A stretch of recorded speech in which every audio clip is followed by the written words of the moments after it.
જામનગરમાં રક્ષાબંધનના પવિત્ર તહેવાર નિમિત્તે જેલની અંદર ભાવિક દ્રશ્યો જોવા મળ્યા હતા, જ્યારે બહેનો ભાઈને રાખડી બાંધતી વખતે એકબીજા રડતા હોય તેવા દ્રશ્યો જોવા મળ્યા હતા। બહેનને ભાઈની રાખડી બાંધી રક્ષાબંધનના પવિત્ર તહેવારની ઉજવણી કરી હતી। જેલમાં રહેલા 500થી વધારે કેદીઓને રાખડી બાંધવા બહેનો પહોંચી હતી। જિલ્લા જેલ ખાતે રક્ષાબંધનના પર્વને ધ્યાનમાં રાખી જિલ્લા જેલ દ્વારા તમામ વ્યવસ્થાઓ કરવામાં આવી હતી। જામનગર જિલ્લા જેલમાં રહેલા બંદીવાન ભાઈઓ માટે જેલ તંત્ર દ્વારા અલગ અલગ તહેવારોની ઉજવણી કરવાની વ્યવસ્થા ગોઠવી આપવામાં આવે છે, જેના ભાગરૂપે આજે રક્ષાબંધનના પવિત્ર તહેવારની પણ ઉજવણી કરવા માટેની વ્યવસ્થા ગોઠવી આપવામાં આવી હતી। જામનગરની જિલ્લા જેલમાં રહેલા બંદીવાન ભાઈઓ કે જેમના પરિવારની બહેન રાખડી બાંધી શકે તે માટેની અલગ અલગ વ્યવસ્થા ગોઠવવામાં આવી હતી। જેલમાં રહેલા 500થી વધારે કેદીઓને રાખડી બાંધવા બહેનો જિલ્લા જેલ પહોંચી હતી અને જેના અનુસંધાને આજે જિલ્લા જેલમાં જેલ અધિકારી અને તેમના સ્ટાફની ઉપસ્થિતિમાં રક્ષાબંધનના પર્વ ઉજવાયું હતું અને બંદીવાન ભાઈઓએ તેમના બહેનો દ્વારા રાખડી બાંધી સુરક્ષા કવચ પૂરું પાડવામાં આવ્યું હતું। ત્યારે જિલ્લા જેલમાં કે હર્ષના આંસુ તો કે ખુશીની લહેર જોવા મળી હતી।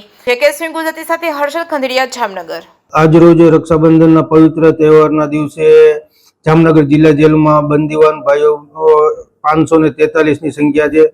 આજે એમને બધા જ બહેનો એમને રાખડી બાંધવા માટેનો એક પ્રોગ્રામનું આયોજન કરવામાં આવેલું છે અને વ્યવસ્થા કરવામાં આવેલી છે। ટેબલો મૂકવામાં આવેલા છે અને બધા જ બહેનો એમના ભાઈઓને રાખડી બાંધે એવી વ્યવસ્થા કરવામાં આવેલી છે અને અમુક જે બંદીવાન બહેનો છે એમના ભાઈઓને પણ બહારથી બોલાવીને એમને રાખડી બાંધવાનો એક અવસર અમે આપેલો છે અને બધાને વ્યવસ્થિત પ્રકારને સુવિધા કોઈ પણ અડચણ ન થાય રાખડી બાંધવા માટે એવી સુવિધાઓ કરી આપવામાં આવેલ છે।